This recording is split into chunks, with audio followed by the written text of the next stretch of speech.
Bien-aimés, je vais vous donner un enseignement sur réussir ou échouer dans la vie, selon le monde et selon Dieu. Malheureusement que je ne peux pas mettre l'intégralité de la vidéo. Ça va se couper comme celui du mariage, mais suivez quand même l'essentiel de ce que ça va donner. Merci beaucoup. Frères et sœurs, dans le Seigneur, aujourd'hui nous allons parler de l'échec ou de la réussite. Il y a deux façons, selon le monde et selon Dieu. C'est quoi gagner sa vie? C'est quoi réussir dans la vie? C'est quoi échouer dans la vie? Souvent, nous pensons que quand on a des comptes en banque qui sont gonflés, quand on a des maisons luxueuses où on roule dans les grosses voitures de luxe, nous croyons que nous avons gagné la vie. Quand nous avons un travail qui nous donne un salaire très élevé, nous avons une famille, une maison, nous nous disons, ah oui, j'ai gagné ma vie. Ouais. Mais est-ce la façon dont le Seigneur voit les choses pour nous? Est-ce le Seigneur dit dans sa parole que ce sont ces choses matérielles qui nous qualifient de notre réussite ou de notre échec? Non.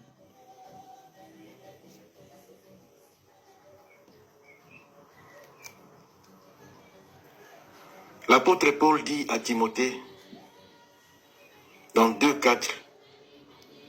Timothée 4, 7 à 8, « J'ai combattu les combats, j'ai achevé la course, j'ai gardé la foi. Désormais, la couronne de la justice m'est réservée. » Je me suis souvent aussi posé la question. Comme tout le monde d'ailleurs. J'ai fait la course avec qui dans ce monde? Cette course avec qui? Est-ce la mission que Dieu m'a envoyée sur la terre? Je me suis souvent posé la question. Quelle est la mission que le Seigneur m'a envoyée dans ce monde? Est-ce de courir derrière l'argent? Vraiment. Est-ce de courir derrière les choses de ce monde? Pour me retrouver enfin main vide devant lui les derniers jours. Mais Dieu, frères et sœurs, il est fidèle. Il est fidèle en tout et dans toutes choses. Il est fidèle à sa parole. Amen.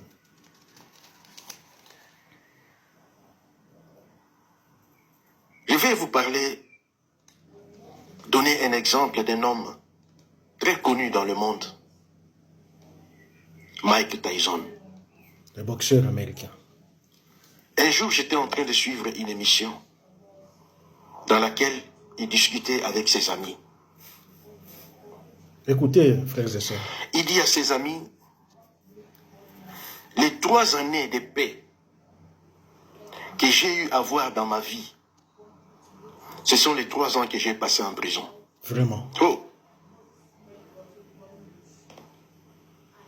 Il dit bien les 3 bonnes années que j'ai eu à passer dans la paix dans ma vie, ce sont les 3 années que j'ai passées dans la prison. Franchement, comment un homme peut dire ça? Mais ses amis disent, mais Mike, c'est pas vrai ce que tu nous racontes. Tu as gagné des combats, des millions de dollars.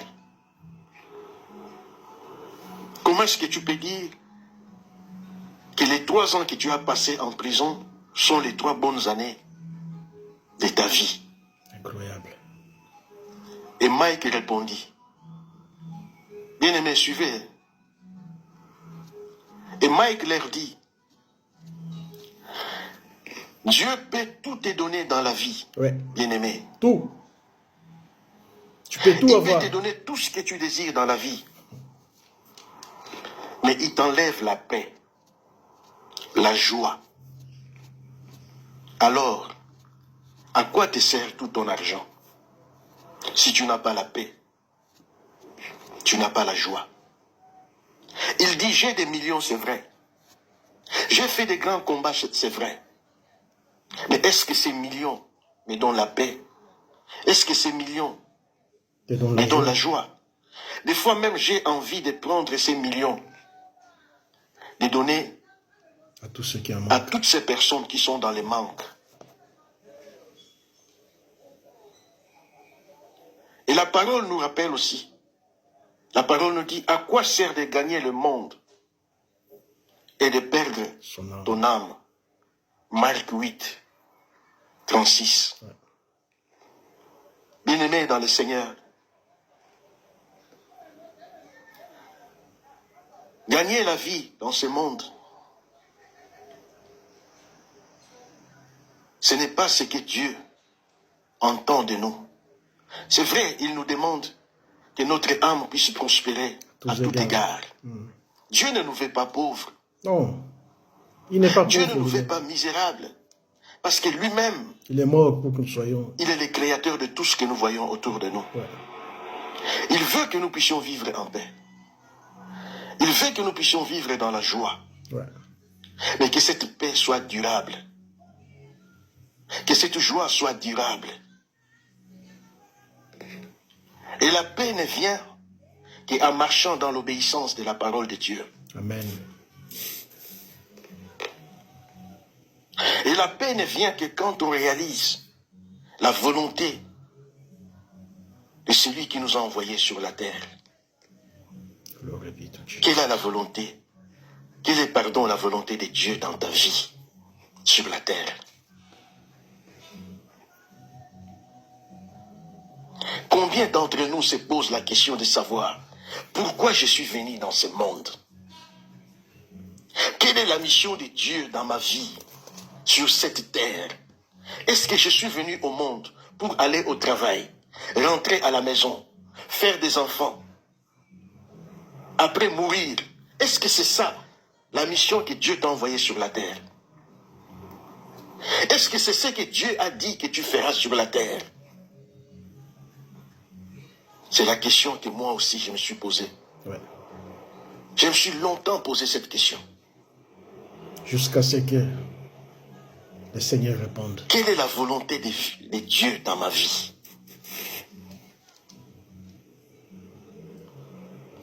Qu'est-ce que Dieu attend de moi?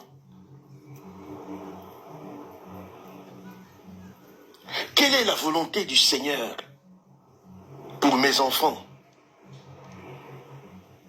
Dieu nous a donné beaucoup de dons. Il nous a donné des grâces. Est-ce que nous utilisons ces grâces? Est-ce que nous cherchons à découvrir quelle est la grâce de Dieu? Quel est le don que le Seigneur m'a donné pour que je mette au service de son peuple? Franchement.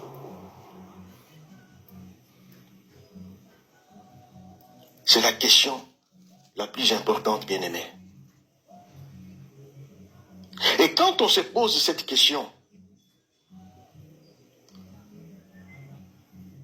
c'est en ces moments que le Seigneur nous répond. Il dit, mon peuple meurt par manque de connaissances. Mon peuple meurt parce qu'il est ignorant. Dieu a déposé beaucoup de choses dans nos vies, mais nous sommes ignorants. C'est comme quelqu'un qui a beaucoup d'argent en lui,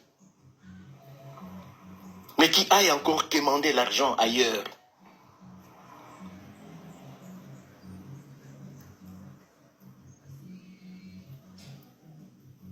Vous savez, quand on court derrière les choses de ce monde, quand on aime beaucoup le monde, on devient ennemi de Dieu.